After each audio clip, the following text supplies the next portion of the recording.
ठीक है, मैं आपका दोस्त राहुल और आज हम एक नई वीडियो में और आज हम डिस्कस करने वाले एक हॉट टॉपिक जो चल रहा है आजकल के लिए कि क्या फेसबुक बैन हो जाएगा, क्या ट्विटर बैन हो जाएगा, या व्हाट्सएप बैन हो जाएगा इंडिया में।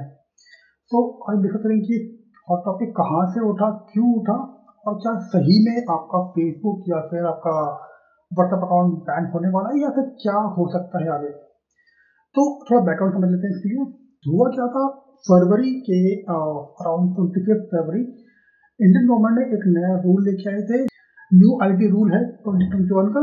तो ये बेसिकली जो रूल है ये इंटरमीडिएटरी जो प्लेटफॉर्म्स है उनके लिए है, उनके ऊपर लागू होता है। आपको इंटरमीडिएटरी प्लेटफॉर्म क्या है? सो इंटरमीडिएट प्लेटफॉर्म एक प्लेटफॉर्म वो होता है जो एक बीच में आपके और आपका जो जैसा बात करना चाहते हो, या चाहे आपका फ्रेंड हो, चाहे आपका कोई, अगर आप सेलिब्रिटी हैं तो आपका कोई फैन हो, तो आप जो प्लेटफॉर्म यूज करोगे उसे इंटरमीडिएट प्लेटफॉर्म कहते हैं। मैं आपको एक एग्जांपल देके बताता हूँ। सपोज आपको एक चॉकलेट खानी है, तो आप एक शॉप पे जाते हैं, आपके घर के बाहर या आपकी सोसाइटी में एक शॉप है, आप उस पर जाते हैं, आप चॉकलेट खरीदते हैं, आप चॉकलेट खाते हैं। तो हुआ क्या, वो चॉकलेट उस शॉप ने नहीं बनाई है, वो शॉप आपको चॉकलेट प्रोवाइड करा रहा है। चॉकलेट बनाई है किसी थर्ड पार्टी ने, किसी और कंपनी ने। तो वो कंपनी की चॉकलेट आप तक लेके आना उस शॉप का काम है और वो शॉप आपको चॉकलेट प्रोवाइड करा रहा है। तो यहाँ पे वो शॉप एक इंटरमीडिएट के रूप में काम करेगा, क्योंकि वो चॉकलेट मैन्युफैक्चर नहीं है, वो सिर्फ आपको एक दोनों को, एक कंपनी को और आपको मिला रहा है। तो इसलिए वो एक इंटरमीडिएट का काम करता है। तो ये एक सिंपल एग्जांपल था जिससे आप समझ गए होंगे कि इंटरमीडिएट क्या होते हैं और कैसे काम करते हैं। इसी केस को अगर हम अपने सोशल मीडिया में देखें, तो जैसे आपका फेसबुक हो गया, ट्विटर हो गया, व्हाट्सएप हो गया, ये एक इंटरमीडिएट की तरफ काम करते हैं। क्योंकि आप अपने दोस्त से बात करना चाहते हैं, आप चाहते हैं कि आप अपने दोस्त को टेक्स्ट करें या फिर व्हाट्सएप करें, आप व्हाट्सएप के प्लेटफॉर्म का यूज करोगे मैसेज भेजने के लिए, बात करने के लिए, किससे? अपने दोस्त से। तो आप दोनों को जो बात करवा रहा है वो है व्हाट्सएप। तो यहाँ पे व्हाट्सएप एक इंटरमीडिएटरी की तरह काम करता है। तो यहाँ पे एक नया रूल आया है जिसको कहा जा रहा है information technology intermediary guidelines and digital media ethic code rule 2021। तो ये मेनली जो है आपका इंटरमीडिएट प्लेटफॉर्म और ओटीटी प्लेटफॉर्म, ओटीटी मतलब ओवर द टॉप जो आपके प्लेटफॉर्म है, लाइक नेटफ्लिक्स, अमेजन प्राइम, आर्टबालाजी, तो ये जो प्लेटफॉर्म है इनके लिए। बट आज की वीडियो में हम सिर्फ जो हमारे इंटरमीडिएट प्लेटफॉर्म है जैसे कि फेसबुक, इन सब के बारे में बात करने वाले हैं कि क्या हो रहा है, गवर्नमेंट ऐसा क्या रूल लेके आई है कि एकदम से ट्विटर बैन ट्रेंड करने लग गया ट्विटर पे, या फिर फेसबुक बैन ट्रेंड करने लग गया। तो आज हम ये डिस्कस करने वाले हैं और हमें न्यूट्रल होके देखेंगे कि गवर्नमेंट क्या चाहती है और ये प्लेटफॉर्म क्या कह रहे हैं उसके लिए, और वो क्यों अभी तक उसको एक्सेप्ट नहीं कर पा रहे हैं। तो जैसे मैंने बताया कि ये आपका रूल जो है फरवरी 25 को इंडियन गवर्नमेंट ने लागू किया था, और इन आपके जो ओटीटी प्लेटफॉर्म या फिर आपके इंटरमीडिएट प्लेटफॉर्म है उनको 3 मंथ का टाइम दिया गया था कि इसको लागू किया जाए और इसके रूल्स को वो फॉलो करें। बट अभी तक आज की डेट में कोई भी प्लेटफॉर्म इसको फुल्ली 100% लागू नहीं कर पाया है। हाँ, फेसबुक ने कहा है कि वो इसको फॉलो करेगा, बट उसने ये भी कहा है कि वो गवर्नमेंट से बात करके इसको एक मतलब कि बात करके वो इसको लागू करना चाहेगा। बट अभी उसने जो है ऐसा कुछ नहीं कहा है कि वो लागू कर रहा है या कर लिया। मतलब उसने कहा कि हम बात करेंगे और हम आईटी जितने भी लॉ है उनको फॉलो करना चाहते हैं, बट गवर्नमेंट से बात करके, और एक बीच का रास्ता वो चाहता है कि निकल जाए। तो मैंने बताया कि इंटरमीडिएट प्लेटफॉर्म क्या होते हैं, वो कैसे काम करते हैं। मैंने बताया कि अभी तक कोई भी आपका प्लेटफॉर्म जो है 100% लागू नहीं कर पाया, और उसने भाई बताया कि वो लागू कब करेगा। बट उसने कहा है कि फेसबुक ने कहा है कि हम बात कर रहे हैं गवर्नमेंट से, उसके बाद हम लागू करेंगे इसे। तो अभी बात उठती है कि इसमें ऐसा क्या है कि जो ये प्लेटफॉर्म है मना कर रहे हैं या फिर अभी तक लागू नहीं कर पाए, ऐसा क्या हो गया इस प्लेटफॉर्म पे। जो भी ये इंटरमीडिएट प्लेटफॉर्म है इनको कुछ इम्यूनिटीज हासिल हैं। तो वो इम्यूनिटी कैसे है? लेट्स से जैसे हमने अभी चॉकलेट का एग्जांपल लिया, तो अगर आप चॉकलेट खाते हैं, उसमें कल को कुछ भी खराब निकलता है, आपकी तबीयत खराब होती है, कुछ भी होता है, तो आप अपने शॉप को ब्लेम नहीं करोगे, क्योंकि वो सिर्फ एक जरिया है या फिर एक प्लेटफॉर्म है जो आपको चॉकलेट प्रोवाइड करवा रहा है। मेन वो चॉकलेट किसकी है? कंपनी की। तो ऐसे ही सेम जो भी आपके प्लेटफॉर्म है, इनमें क्या है, जो भी कंटेंट डाला जा रहा है वो इन प्लेटफॉर्म का नहीं है। तो कोई भी गवर्नमेंट या कोई भी अथॉरिटी डायरेक्टली उन्हें ब्लेम नहीं कर सकती कि ये प्लेटफॉर्म आप ये कंटेंट आपके उस पे है, प्लेटफॉर्म पे है, तो आप इसके लिए लायबल हो या कुछ। इसके लिए कौन लायबल है? यूजर होगा, वो नहीं होती है। तो इस तरीके कुछ इम्यूनिटीज जो है आपके इंटरमीडिएट प्लेटफॉर्म को हासिल थी अभी तक, बट अब ये नया लॉ आने से कहीं ना कहीं वो जो भी इम्यूनिटीज थी आपके इंटरमीडिएट प्लेटफॉर्म पे, उनको वो कहने के रेस्ट्रिक्ट करने की कोशिश की जा रही है। तो हम एक बार वन बाय वन करके समझेंगे कि इन नया जो भी रूल आया उसमें ऐसा क्या है कि यूजर्स को दिक्कत हो रही है और गवर्नमेंट चाहती है कि वो लागू करे। तो हम देखते हैं कि इसमें ऐसा क्या है। तो पहली चीज क्या है कि इंटरमीडिएट जो भी प्लेटफॉर्म है उन्हें ग्रीवेंस ऑफिसर अपॉइंट करना होगा इंडिया में, ताकि वो एक जो भी कंप्लेंट है वो उसको डील कर सके। तो ये एक अच्छी चीज़ है कि गवर्नमेंट चाहती है कि एक ऑफिसर रहे कंट्री में, ताकि कल को कुछ भी दिक्कत होती है, कुछ भी कंप्लेंट होती है, शिकायत होती है, तो उसको वो डायरेक्टली डील कर सके। अभी तक क्या होता है कि अगर कोई कंप्लेंट करते भी हो तो वो कहते हैं कि हम यूएस भेजेंगे, अपने हेड ऑफिस भेजेंगे, वहाँ से रिप्लाई आएगा। बट अगर इंडिया में होगा तो वो उस पर जल्दी ही एक्शन हो पाएगा और जो भी इशू है वो जल्दी सॉल्व हो पाएगा। तो ये अच्छी चीज़ है कि ये गवर्नमेंट चाहती है कि एक ग्रीवेंस ऑफिसर रहे इंडिया में, जिसके थ्रू ये सारी चीज़ें हो पाए। तो ये अच्छी चीज़ है ओवरऑल देखा जाए तो। उसके बाद गवर्नमेंट कहती है grievance officer shall acknowledge complaint within 24 hours and resolve it within 15 days of it from it receipt. मतलब कि 24 आवर के अंदर उस ऑफिसर को ये बताना होगा कि हाँ उसे कंप्लेंट मिल गई है, और कहीं ना कहीं 15 डेज के अंदर उसे ये कंप्लेंट जो है सॉल्व करनी होगी। 24 आवर और 15 ये थोड़ा कम टाइम लगता है। कुछ एक्सपर्ट भी मानते हैं कि ये टाइम थोड़ा कम है, गवर्नमेंट को थोड़ा रिलैक्सेशन देनी चाहिए इस पर। बट गवर्नमेंट ने कहा है कि आपको 24 आवर के अंदर एक्नॉलेज करना पड़ेगा और 15 डेज के अंदर उस केस को सॉल्व करना ही होगा आपको। दूसरा पॉइंट कहता है ensuring online safety and dignity of user. तो इसमें कहा गया है कि intermediate shall remove or disable access within 24 hour of receipt of complaint of content that expose a private area of individual, show such individual in full or partial nudity or in sexual act or in nature of impersonation including morphed images. तो ये कहने की अच्छी चीज़ है कि अगर ऐसी कुछ कंप्लेंट मिलती है जिसमें न्यूडिटी पार्शियल या फुली या फिर आपको कुछ मॉफ इमेजेस लाइक जिसके साथ थोड़ी छेड़छाड़ करके इमेजेस हमने देखा है कि बहुत सारे प्लेटफॉर्म पे अपलोड कर दी जाती है किसी यूज़र की, तो कंपनी को जो है 24 आवर के अंदर उस इमेज या फिर उस कंटेंट को हटाना होगा अपने प्लेटफॉर्म से।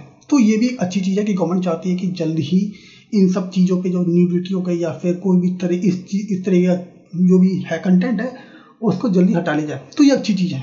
गवर्नमेंट ये कहती है कि हर कंपनी को इंडिया में 3 ऑफिसर अपॉइंट करने होंगे, चीफ कंप्लाइंस ऑफिसर, एक nodal officer and a resident grievance officer, जो कि इंडिया के ही रेसिडेंट होंगे, इंडिया के नागरिक होंगे। तो उन्हें इन प्लेटफॉर्म को अपॉइंट करना होगा अपने उस पर, ताकि वो सारी कंप्लेंट और जो भी आपका कंटेंट है उससे डील कर सके और जो भी कंप्लेंट आएगी उसको जल्दी एक्शन ले सके। तो कहने की अच्छी चीज़ है कि अगर इंडियन ही रहेगा तो उनसे कांटेक्ट करना, उनसे डील करना जल्दी इजी हो जाएगा। तो ठीक है, ये अगर गवर्नमेंट चाहती है कि हर कंपनी जो है एक ऑफिस 3 ऑफिसर इंडिया में बिठाए जो कि इन सब कंटेंट से डील कर सके, तो ये ठीक है। अभी तक तो मुझे लग रहा है कि कोई दिक्कत नहीं होनी चाहिए। अगला जो पॉइंट है थोड़ा ट्रिकी है। गवर्नमेंट कहती है कि enabling identity of the originator. Originator means कि जिसने भी वो कंटेंट फर्स्ट टाइम पब्लिश किया होगा या शेयर किया होगा वो कंपनी को बताना होगा, कंपनी को ट्रेस करना होगा। तो ये कहीं ना कहीं एक इशू वाला सबसे मेन इशू इसी पॉइंट को लेके उठ रहा है कि कैसे आप एक बंदे को या किसी भी कंटेंट को ट्रेस कर सकते हो कि ये उसने ही शेयर किया था। मैं आपको एग्जांपल देके बताता हूँ। लेट्स से मेरे पे मैंने एक फेसबुक की पोस्ट देखी, मैंने वो पोस्ट सेव कर ली और देन मैंने वो व्हाट्सएप पे शेयर की।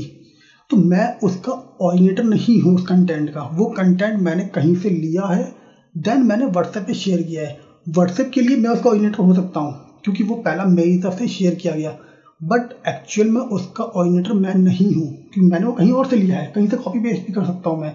दूसरी चीज़ यही है कि गवर्नमेंट कहती है कि कोई सेक्सुअल कंटेंट रहेगा तो उसे हटाना पड़ेगा, चाइल्ड सेक्सुअल होगा या फिर अब्यूनेस होगी उसे हटाना पड़ेगा। तो ये अच्छी चीज़ है, कोई दिक्कत वाली बात नहीं है उस चीज़ में। दूसरी चीज़ जो हम आ रहे हैं, इन जो भी लॉ लाया गया है, ये तो बहुत जगह जो है गवर्नमेंट ने एक्सेट्रा वर्ड यूज़ किया है। तो कहीं ना कहीं यार एक्सेट्रा एक बहुत ही ब्रॉड टर्म हो जाता है। गवर्नमेंट को थोड़ा और डिफाइन करना चाहिए कि वो क्या कहना चाहती है, क्योंकि एक्सेट्रा में आप कुछ भी डाल सकते हो, कुछ भी कह सकते हो कि हाँ ये हमने कहा था तो ये एक्सेट्रा में आ रहा है। दूसरी बात, गवर्नमेंट कहती है कि पब्लिक ऑर्डर के अगेंस्ट आप कुछ भी कंटेंट अपलोड नहीं कर सकते, मतलब कि आप गवर्नमेंट के खिलाफ नहीं कह सकते कुछ भी उस प्लेटफॉर्म पे। तो ये कहीं ना कहीं आपके लिए एक ये कह सकते हैं कि आप फ्रीडम ऑफ स्पीच को भी आप कहीं ना कहीं रोकता है। इंटरनेट मेन आपको फ्रीडम ऑफ स्पीच ही देता है। तो अगर आप पब्लिक ऑर्डर अगर गवर्नमेंट कहती है कि इसके खिलाफ नहीं बोल सकते, तो वो एक आपकी फ्रीडम ऑफ स्पीच का कहीं ना कहीं एक वायलेशन होता है यहाँ पे। दूसरी बात जो हम मेन डिस्कस कर रहे थे वो था ट्रेसिंग। सो होता क्या है कि अगर मान लो मुझे ट्रेस करना है कि फर्स्ट ऑरिजिनेटर कौन था, तो मुझे वो पूरा मैसेज कहाँ से ऑरिजिनेट हुआ है, कहाँ से जनरेट हुआ है, वो पूरा ट्रेस करना पड़ेगा, जो कि इजी नहीं है मेनली व्हाट्सएप और सिग्नल जैसे प्लेटफॉर्म के लिए। क्योंकि ये platform end to end encrypted है। एंड टू एंड एनक्रिप्टेड मैं आपको सिंपल वे समझाऊँ तो अगर आपने मुझे कोई मैसेज भेजा तो वो आप और मैं बस हम दोनों ही उसे देख सकते हैं। जब आप भेजोगे तो वो एनक्रिप्ट हो जाएगा और मेरे पे ही वो डिक्रिप्ट होगा आके। उसके बीच में कोई भी थर्ड पार्टी उस मैसेज को नहीं देख सकती है, नॉट इवन व्हाट्सएप या सिग्नल। वो भी इस कंटेंट को आपने क्या मैसेज भेजा, कौन सी फोटो शेयर की है, कौन सी वीडियो शेयर की है, वो भी इस कंटेंट को नहीं देख सकते हैं। तो कहीं ना कहीं ये यहाँ पे दिक्कत आएगी, क्योंकि व्हाट्सएप का कहना यह है कि अगर हम ट्रेस करने लगे तो हमें जो है एंड टू एंड एनक्रिप्शन को ब्रेक करना होगा, जो कि ठीक है एक तरीके से। अगर गवर्नमेंट चाहती है तो वो अच्छी चीज़ है कि वो चाहती है कि कोई फेक न्यूज़ फैलती या कुछ भी होता है तो उसे ट्रेस कर सके। बट ये कहीं ना कहीं इसके साथ उसकी नेगेटिविटी बहुत ज़्यादा है, क्योंकि अगर एंड टू एंड एनक्रिप्शन हट जाएगा तो कोई भी बीच में उस मैसेज को पढ़ सकता है, चाहे वो व्हाट्सएप कंपनी हो चाहे और कोई हो। एक खतरा रहता है आपका डाटा को लीक होने का। तो डाटा प्राइवेसी अगर देखी जाए तो यहाँ पे वो दिक्कत करती है, क्योंकि अगर एंड टू एंड एनक्रिप्शन हटता है, ब्रीच होता है, तो वो फिर एक दिक्कत वाली बात करेगा यूजर्स के लिए, क्योंकि आपका भी डाटा पूरी तरह फुल प्रोटेक्टेड नहीं है, क्योंकि बीच में कोई भी पढ़ सकता है। अभी तक क्या होता है, एंड टू एंड एनक्रिप्शन है, आपने मैसेज जैसे जनरेट किया वो एनक्रिप्ट हो जाएगा और वो कोई डिक्रिप्ट नहीं कर पाएगा मेरे सिवा, वो फिर मेरे ही फ़ोन पे डिक्रिप्ट होकर मुझे ही दिखेगा। बीच में ना तो गवर्नमेंट ना तो व्हाट्सएप खुद उस मैसेज को पढ़ सकती है। तो व्हाट्सएप ने आज मेरे ख्याल से आज कोर्ट भी गए थे, उनका कहना यही है कि ये एक यूज़र की प्राइवेसी के लिए हमला है, क्योंकि अगर आप डाटा को ट्रेस करना चाहते हैं तो उन्हें एंड टू एंड एनक्रिप्शन हटाना होगा, जो वो नहीं करेंगे। तो उन्होंने साफ बोल दिया कि हम एंड टू एंड एनक्रिप्शन नहीं हटाने वाले, हम जो फर्स्ट यूज़र या फर्स्ट जनरेटर को ट्रेस करने के लिए। तो कहीं ना कहीं यही जो मूव है व्हाट्सएप का, ठीक है, अच्छा है, क्योंकि एंड टू एंड एनक्रिप्शन जितने उसके बेनिफिट हैं उससे उसके नेगेटिव लग रहे हैं अगर हट जाए तो। अगर हम ओवरऑल बात करें इस लॉ की तो ठीक है, लॉ में बहुत सारे अच्छे पॉइंट दिए गए हैं, जैसे कि हर प्लेटफॉर्म को इंडिया में अपना ऑफिसर बिठाना होगा और उस पर जल्द से जल्द एक्शन लेना होगा कोई भी कंप्लेंट की जाए, और कंटेंट ऐसा मिलता है जो कि ऑब्जेक्शनेबल है तो उसे हटाया जाएगा विद इन 24 आवर। तो ये अच्छी चीज़ गवर्नमेंट ने लागू की है, गवर्नमेंट ने बताई है इस पर। बट कहीं ना कहीं अगर वो कहती है कि फर्स्ट यूज़र को ट्रेस करना है, वो कहीं ना कहीं दिक्कत वाली बात है इन प्लेटफॉर्म के लिए, क्योंकि व्हाट्सएप साफ कह रहा है कि हम एंड टू एंड एनक्रिप्शन नहीं हटाने वाले। तो आगे क्या होगा वो तो अब देखने वाली बात रहेगी। बट मुझे लगता है कि अगर end to end encryption WhatsApp नहीं हटाता है तो कहीं ना कहीं व्हाट्सएप को बैन कर सकती है इंडिया में इंडियन गवर्नमेंट। बट उसके यूज़र्स इतने हैं तो मेरे ख्याल से इतना बड़ा रिस्क नहीं लेगी गवर्नमेंट कि उसे बैन किया जाए, और कहीं ना कहीं एक बीच का रास्ता निकालने की कोशिश की जाएगी। क्योंकि आज व्हाट्सएप इंडिया भी हाई कोर्ट चली गई, दिल्ली हाई कोर्ट, वहाँ उसने साफ बोला है कि ये एक सुप्रीम कोर्ट के ऑर्डर के अगेंस्ट किया जा रहा है। तो दोनों में खिंचातानी चल रही है, देखते हैं कि कौन जीतता है, क्या होता है। बट अगर मेरी ओपिनियन लिया जाए तो देखो ठीक है, एक स्ट्रॉन्ग लॉ होना चाहिए इंडिया में, जिससे कि यूज़र के जो भी कंटेंट शेयर हो रहा है, या फिर बहुत, क्योंकि हमने देखा पास्ट में कि बहुत सारे उल्टे सीधे कंटेंट इन प्लेटफॉर्म पे शेयर हुए हैं, जिसकी वजह से जो यूज़र थे उन्हें दिक्कत हुई है। तो आगे क्या होगा क्या नहीं होगा वो तो अब देखने वाली बात है। बट कहीं ना कहीं मुझे लगता है कि दोनों पार्टीज़ को बैठ के एक बीच का रास्ता निकालना चाहिए। नॉट कि गवर्नमेंट एक रूल लागू कर दे और इन प्लेटफॉर्म से कहे कि आप फॉलो करो। अगर उन प्लेटफॉर्म को कुछ दिक्कत हो रही है तो उन्हें भी मौका दिया जाना चाहिए कि वो भी बैठ के गवर्नमेंट से बात करें कि ये हमें दिक्कत है और इसको ऐसे सॉल्व किया जा सकता है। कहीं ना कहीं हर कंपनी के लिए उसके यूज़र्स का खुश होना, उसके यूज़र्स की बेनिफिट मेन मायने रखता है। तो वही चीज़ यहाँ पे हो रही है। व्हाट्सएप ने भी साफ कह दिया है कि हम एंड टू एंड एन्क्रिप्शन नहीं हटाने वाले। बट जहाँ तक मेरा मानना है, जो अभी बैन की बात चल रही है, नहीं, बैन नहीं होने वाले। ट्विटर, फेसबुक या फिर कोई प्लेटफॉर्म बैन नहीं होंगे। गवर्नमेंट ने ये कहा था कि अगर आप इन लॉ को फॉलो नहीं करते हो, सेफ हार्बर आपको प्रोटेक्शन मिली हुई है, वो हट जाएगी। मीन्स कि अभी तक क्या होता है, जो आपको इम्यूनिटी मिली थी वो हट जाएगी आपके ऊपर से। बट गवर्नमेंट ने ऐसा कुछ नहीं कहा है कि हम बैन कर देंगे या कुछ करेंगे। बट कहीं ना कहीं उन्होंने ये कहा था कि जो आपको इम्यूनिटी मिली हुई है वो हट सकती हैं। तो देखो, अभी फेसबुक ने ये भी कह दिया कि हम जो गवर्नमेंट से मिल के बात करना चाहते हैं, उनसे डिस्कस करना चाहते हैं। ट्विटर ने अभी तक कुछ कहा नहीं है और व्हाट्सएप तो कोर्ट ही चला गया। तो लेट्स सी, देखते हैं क्या होता है। बाकी आपका ओपिनियन क्या है नीचे बताइए। मेरा तो ओपिनियन ये है कि दोनों पार्टीज़ को बैठ के बात करनी चाहिए और कहीं ना कहीं ऐसा एक लॉ निकलना चाहिए, ऐसा रास्ता निकलना चाहिए कि कल को कुछ भी होता है तो सुप्रीम कोर्ट उस पर एक्शन ले सके, या सुप्रीम कोर्ट गाइड कर सके कि कैसे इसको करना है। बाकी जो ऑफिसर अपॉइंट करने हैं वो तो मुझे लगता है कि अच्छा पॉइंट है जो गवर्नमेंट ने कहा है। बट ऐसा नहीं होना चाहिए कि गवर्नमेंट पूरी तरह कंट्रोल कर ले उन ऑफिसर को कि हाँ ये पॉइंट आप हटाओ। तो वो नहीं होना चाहिए। बट ठीक है, देखते हैं आगे क्या होता है। बाकी मुझे तो लगता है कि कहीं ना कहीं ये एक दो पॉइंट को छोड़ के ये लॉ सही है, अच्छा है। कुछ पॉइंट हैं जो थोड़ी दिक्कत वाले हैं। तो अब बताओ आपको क्या लगता है। आप नीचे शेयर करो कमेंट में कि आपको क्या लगता है कि इसमें क्या होने वाला है और कहाँ दिक्कत है और क्या चीज़ अच्छी है इस लॉ की। तो थैंक यू फॉर वॉचिंग। मैं आपका दोस्त राहुल, आपको मिलूंगा नई वीडियो में। Thank you.